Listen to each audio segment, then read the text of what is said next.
नमस्कार, नागपूर्ण किचनमध्ये आपले स्वागत आहे।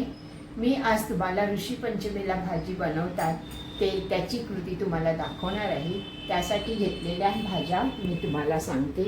भेंडी, मक्याचे दाणे, लाल भोपळा आणि ही अळूची पाने याची मी तुम्हाला भाजी करून दाखवणार आहे। हे एक किसलेलं खोबरं, मीठ,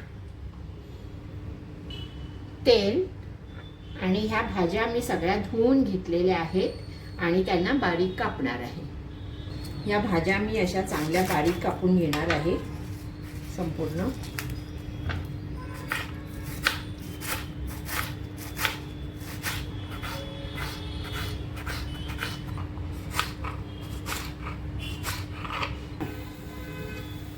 या भाज्या मी चिरल्या आहेत, त्यांना शिजवून घेणार आहे। अळूची पानं, लाल भोपळा आणि मक्याचे दाणे। भाज्या बुडतील एवढंच मी पाणी टाकते आहे।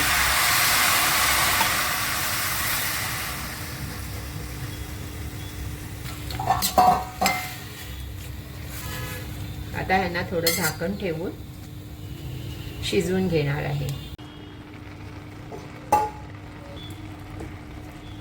आता ह्या भाजीचं पाणी आटले आहे, त्यामध्ये मी थोडा चिंचेचा कोळ घालते आहे।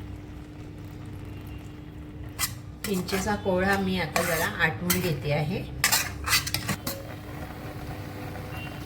काळी मिरी आणि चवीप्रमाणे मीठ 1 चमचा मी घेतलं। 2 पळी तेल घालते आहे।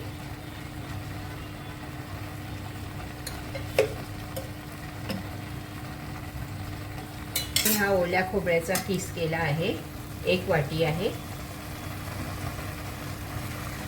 त्याच्यामध्ये फिरवून घेऊया।